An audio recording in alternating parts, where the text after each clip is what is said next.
Welcome everyone to 2024. We're going to talk about how to 10x your success in almost anything. This is how I was able to make a book series, which is started with this book that sold over 2 million copies. It's natural to say, well, if that worked, if you had some magic tool, everyone would already be doing it.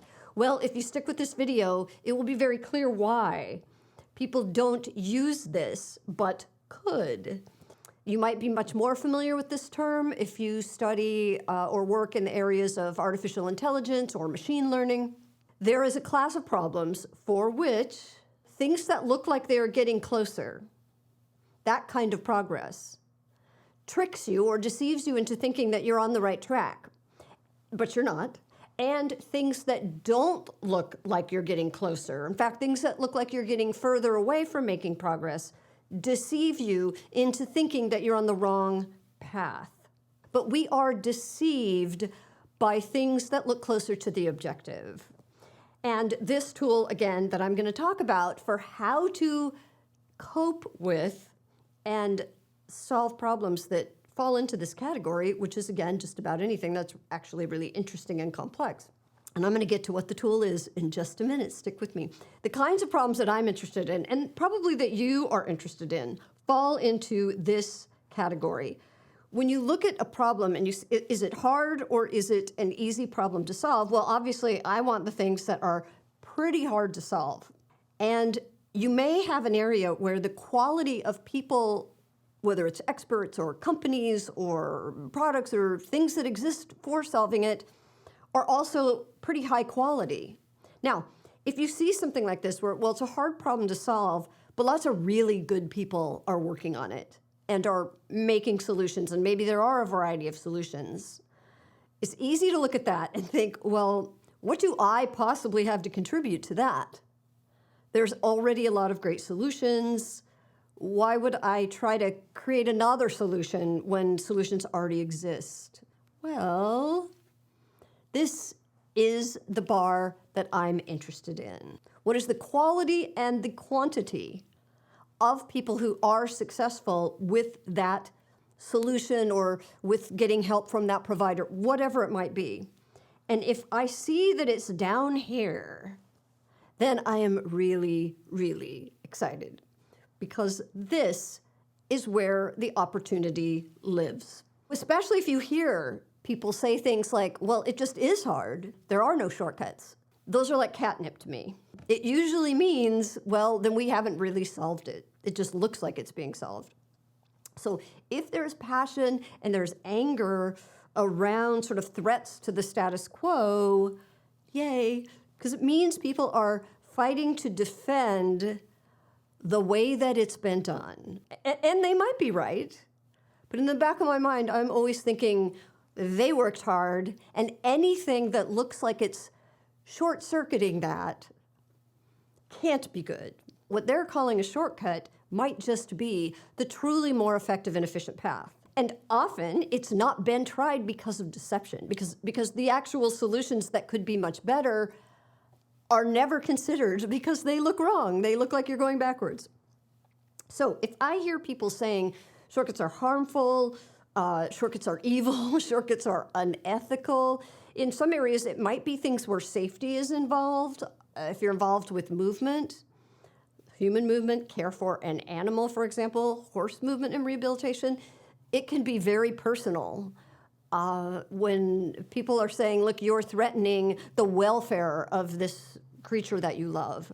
So these are very difficult things. So if people are spreading fear, uncertainty, and doubt, F-U-D, right, FUD, if people are spreading fear, uncertainty, and doubt about anything that undermines the sort of traditional, currently best solved ways, or nocebos, which is, look, that's going to cause injury, that's going to cause harm, which is almost never actually supported by science evidence, although a lot of people might think that it is, then I look at that and I say, there's a great opportunity here.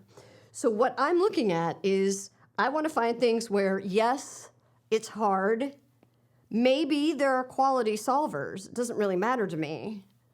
But usually that's where I'm going to say there's an opportunity, because if there are no solvers, I can't learn from what's already been tried. But if there are a lot of quality solvers or supposedly quality solutions, but not a lot of success, then I think there's going to be a lot of opportunities, because we can move this up, right? That's not a very high bar. And we can learn from what's already been done. We can say, well, there's a gap here, right?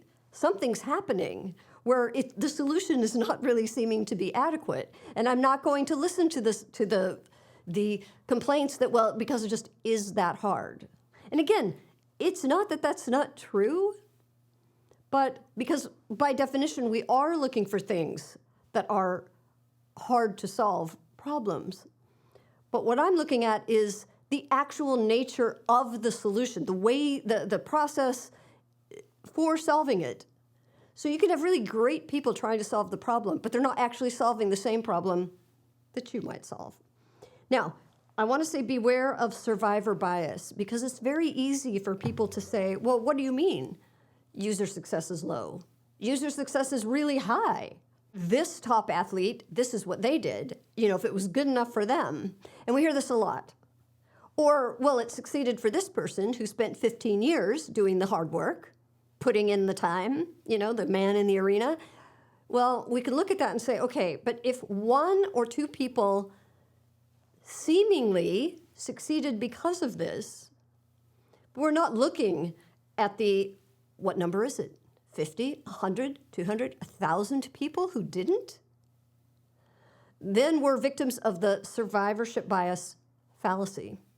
So we can look at the things, we can put an extraordinary amount of importance and significance on the fact that this person succeeded with this approach, even though most people didn't. And then you look at the excuses for why it didn't work for everybody else. Well, they're not working hard enough. They're not doing it right. They didn't have the right teacher. Whatever it is, right? I usually look at things like that and say, something does not fit here. We might be able to say, that person who succeeded doing this, they actually succeeded in spite of that, not because of that. So we may be looking at correlation versus causation fallacies. So all of these things, to me, this says there's an opportunity here. Now, what is that tool that we can use to break out? And this whole series is the first time that I'm really personally talking about this. Starts with a true story, not my story. The British Royal Aeronautical Society. They got very excited and formed a group that exists, I think, to this day, called the Man-Powered Aircraft Group. I think in 1988, they did change that to human-powered, not man-powered, because of the success of so many women pilots doing this. In 1959, a British industrialist, Henry Kramer, he was so taken with this idea that he decided to offer a prize. 5,000 pounds, which in 1959 was a lot. You had to be British, fly a figure of 8 under human power between two markers, and these two markers were 1/2 mile. Fast forward, 1973, still no one had won the prize. Henry Kramer raised the prize, added a zero, 50,000 pounds, which would be like $250,000 today. It was open now to everyone. Still, nobody won until 1977. This, I think, is my favorite example and a dramatic, extreme example of using the tool that we're going to talk about. So, was this a really hard problem to solve? Absolutely. In fact, before Dr. McCready, no one had solved it. Quality solvers, yeah, there were tons of teams, top people from all over the world at this point were solving it. User success, well, there wasn't any yet. So, opportunity. I'm going to take artistic license here. I don't know what he actually said to his team, but I'm going to imagine that he said something like, maybe all these teams are solving the wrong problem. Now I'm going to imagine that his team said, what the hell are you talking about? The problem is the problem. We have the specs. Figure 8, half mile. But he said, yeah, but what are they actually doing? Well, they're all solving the design problem. What if McCready said, which in some form he did, let's solve a completely different problem. Let's solve a better problem. Now again, it looks like we already know what the problem to solve is, but he was able to study the teams and say, well, what is it that they're doing? And these are, again, top people. Well, they're doing what most engineering is, whether it's software or real products, right? Bits or atoms. Design, build, test, fail, and then go back, right? Reiterate, learn from your mistakes, make tweaks, redesign, rebuild, test, fail again. That's what they were doing. Most teams were taking about 1 year, roughly. Could be many months, but often it would take a year to go through that complete cycle. So he said, what if we could speed that up? Like, not just a little, but a lot. Like, what would happen if we could go from 1 year of that loop to 1 day? I'm imagining McCready saying, what if we could test 300 designs, 300 prototypes for every one that they do?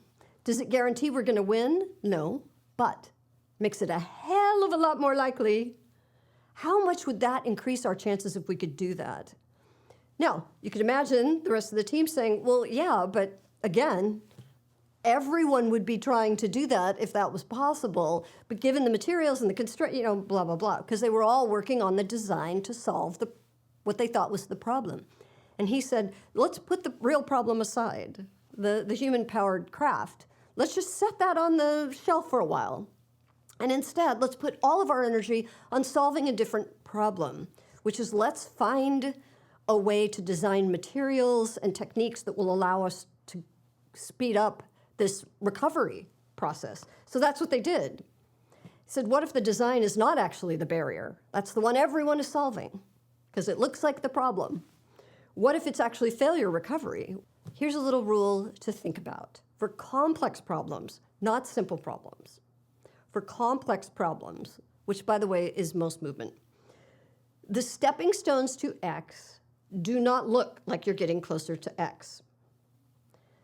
So virtually all complex problems actually already have an inherent deception problem, which we're again beginning to really figure out from the research on learning, both cognitive and movement skills. So the Gossamer Condor was the McCready team aircraft that won the Kramer Prize. You should go look up that story because they actually then won it again for an even more ambitious problem to solve, and they solved that too. It's the most inspirational use of this solve a better problem, solve a different problem. Now, we can't always know what's going to be a better problem to solve.